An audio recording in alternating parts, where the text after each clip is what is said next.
இன்னைக்கு இந்த உலகமே ரஷ்யா நடத்திய மிக பயங்கரமான ஒரிஸ்னிங் மிசைல் அட்டாக்கை பற்றி தான் திரும்ப திரும்ப பேசிக்கொண்டு இருக்கு. இதை பற்றி ஏற்கனவே நியூஸ்ல பார்த்திருந்தாலும் இப்ப புது டீடைலானது வெளியே வந்தோன்னு இருக்கு. 90 மிசைல்ஸ் 600க்கும் மேற்பட்ட ட்ரோன்கள் உக்ரைனோட டிஃபென்ஸ் இன்ஃப்ராஸ்ட்ரக்சரையே ரஷ்யா இப்ப நிலைக்குள்ளேயே வச்சுட்டாங்க. வெறும் தாக்குதல் மட்டும் இல்ல, கிழக்கு பக்கம் ரஷ்யாவோட புதிய முன்னேற்றம்னு இப்ப உக்ரைன்ல நிலைமை ரொம்ப சீரியஸா போய்கிட்டு இருக்கு.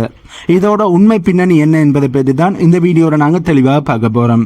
வீடியோக்குள்ள போறதுக்கு முன்னே நம்ம சேனலை சப்ஸ்கிரைப் பண்ணி பக்கத்துக்கு பெல் ஐக்கானை கிளிக் பண்ணி வைங்க. அப்பதான் நான் போடக்கூடிய வீடியோஸை நீங்க உடனுக்குடன் பார்க்க முடியும். வாங்க இப்ப வீடியோக்குள்ள போலாம். சரி, முதல்ல கள நிலவரத்துக்கு வருவோம். கிழக்கு உக்ரைன் பக்கம் இப்ப ரஷ்யா ரொம்பவே அக்ரெசிவா இருக்காங்கன்னு தான் சொல்லணும். அங்கே இருக்கிற டெப்ரா பிராவோ என்கிற ஒரு முக்கியமான இடத்தை ரஷ்யா இப்ப கேப்சர் பண்ணிட்டாங்க.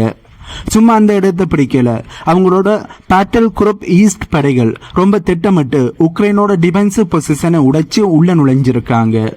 ரஷ்யா தரப்புல இருந்து என்ன சொல்லியிருக்காங்கன்னா, ஒரே நாள்லயே கிட்டத்தட்ட 1135 உக்ரைனிய வீரர்களை கேஷுவாலிட்டிஸ் ஆகிட்டம் அப்படின்னு சொல்லியிருக்காங்க. அது மட்டும் இல்லாம உக்ரைனோட ஆயுத வெஹிக்கிள், அவங்க வச்சிருந்த ஆர்டிலரி சிஸ்டம், அப்புறம் முக்கியமா அந்த எலக்ட்ரானிக் வார்பேர் சிஸ்டம்னு ஏகப்பட்ட லோஸ் ஆனது உக்ரைனுக்கு ஏற்பட்டிருக்குன்னு சொல்றாங்க. இன்னும் ஒரு விஷயம் என்னடா, இந்த போரில் ரஷ்யாவோட போக்கஸ் இப்ப டொனாக்ஸ் மற்றும் நெப்ரோடெஸ்க் திசையில தான் ரொம்ப அதிகமா இருக்கு. ஏனென்றா அங்குதான் அவங்க, அதாவது ரஷ்யா ஆபரேஷனல் ப்ரோக் துருவை பண்ண முயற்சி பண்ணிக்கிட்டு இருக்கிறார்கள். அதாவது உக்ரைனோட ரீஎன்ஃபோர்ஸ்மெண்ட் ரூட்டை கட் பண்ணி அவங்களை இன்னும் நெருக்கடிக்குள்ள தள்ளுறது தான் ரஷ்யாவோட மிகப்பெரிய ஒரு ஸ்ட்ராட்டஜியா இருக்கு. ஸோ இந்த ஏரியாவில் இப்போ நடக்கிற சண்டையை பார்த்தாலே தெரியுது, ரஷ்யா வரும் சின்ன சின்ன முன்னேற்றத்தோட நிற்கல. அவங்க இப்போ முழு மூச்சில் ஃப்ரண்ட் லைன் ஒபென்ஸ்வை அதிகப்படுத்தி இருக்காங்க என்பது தெளிவாக தெரியுது. ரஷ்யாவோட மாசிவ் ரிட்டாலியேட்டரி ஸ்ட்ரைக் தான் இப்போ உலகத்தையே அதிர வச்சிருக்கு. ரஷ்யா தரப்புல இருந்து என்ன சொல்லியிருக்காங்கன்னா, ரஷ்யாக்குள்ள இருந்த சிவிலியன் ஃபெசிலிட்டிஸ் மீது உக்ரைன் நடத்திய தீவிரவாத தாக்குதலுக்கு பதிலடியாகத்தான் இந்த தாக்குதல் செய்திருக்கோம்னு சொல்லியிருக்காங்க. ஆனா இந்த தாக்குதலோட ஸ்கேலை பார்த்தீங்கன்னா மிரண்டு போயிடுவீங்க. கிட்டத்தட்ட 90 மிசைல்ஸ் மற்றும் 600க்கும் மேற்பட்ட ட்ரோன்களை ஒரே நேரத்தில் ரஷ்யா இறக்கி இருக்கிறார்கள்.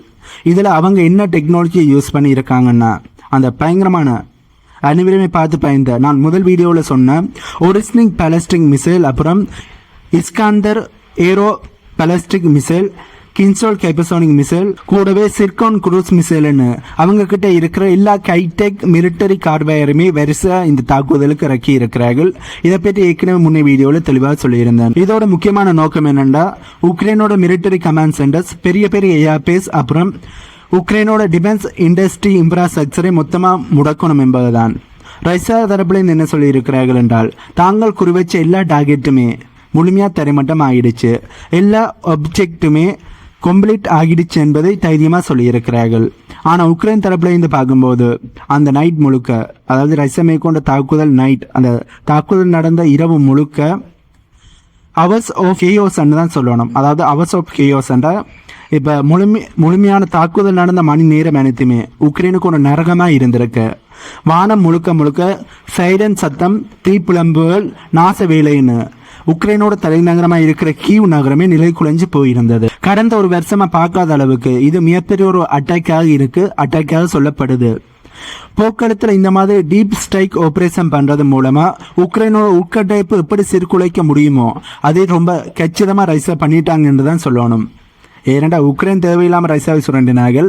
அதுக்கு ரஷ்யா இதே ஒரு வாய்ப்பை பயன்படுத்தி டீப் ஸ்ட்ரைக் ஆபரேஷனை பண்ணியிருக்கிறார்கள்.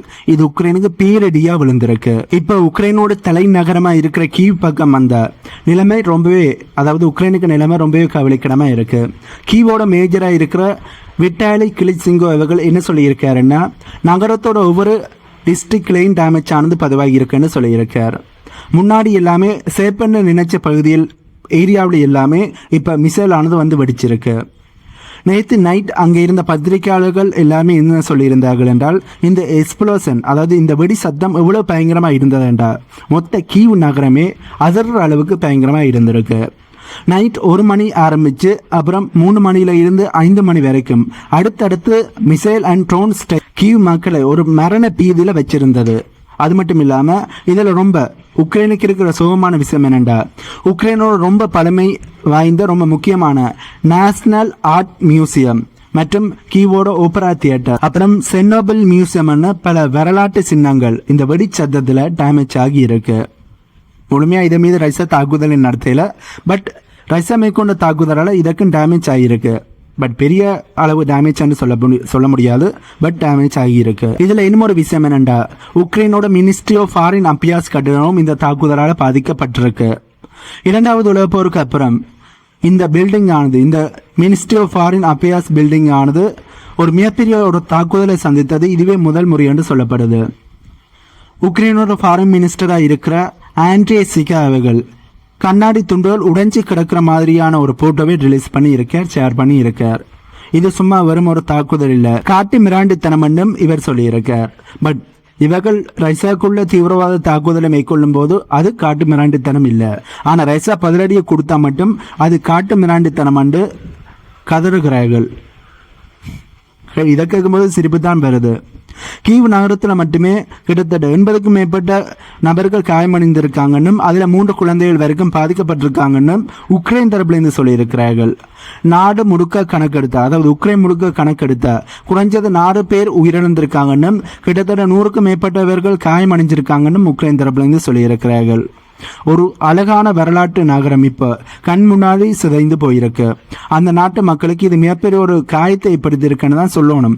பட் ஒரு காமெடியனை, ஒரு சரியான தலைவனை, ஒரு நடிகனை நீங்கள் தலைவனாக ஏற்றுக்கொண்டால், மேற்குலக நாடுகளுக்காண்டி தன்னுடைய நாட்டை அழிக்கின்ற ஒரு தலைவனை நீங்கள் தலைவனாக செலக்ட் பண்ணியதான் நீங்கள் இப்படியான அழிவுகளையும் காயங்களையும் எதிர்கொள்வதற்கு முக்கியமான காரணமாக இருக்கு என்பதுதான் உண்மை. மேற்குலக நாடுகளோட இண்டஸ்ட்ரிக்காண்டி தான் செலென்சி அவர்கள் செய்யப்படுறாரு ஒழிய மற்றும்படி உக்ரைனோட மக்களுக்காண்டி அவர் செய்யப்படையில்லை என்பதை உக்ரைனோட மக்கள் இப்ப உணர்ந்து கொள்வார்கள் என்பதுதான் நிறைய வல்லுநர்களோட கருத்து. இப்ப நீங்க யோசிக்கலாம், ரஷ்யா ஏன் இவ்வளவு கோபமா தாக்குறாங்கன்னு.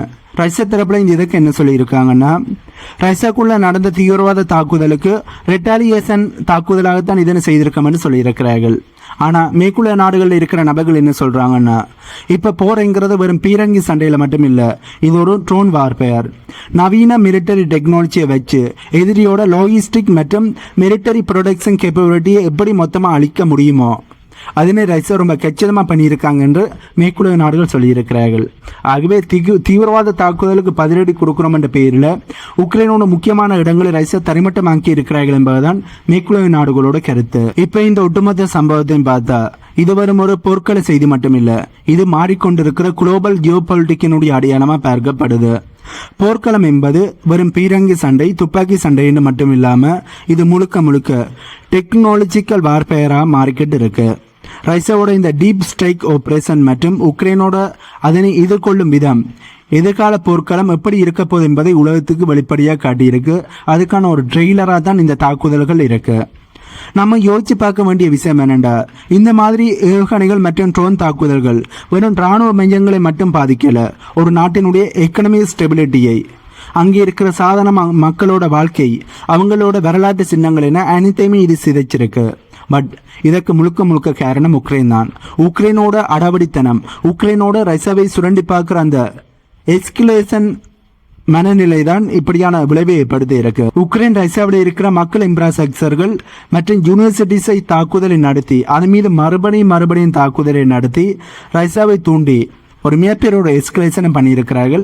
அந்த எஸ்கலேஷன் எங்கே வரையும் போகலாம் பார்க்கலாம் என்று சொல்லித்தான் உக்ரைன் மறுபடியும் தொடர்ந்து எஸ்கலேஷனை பண்ணினார்கள்.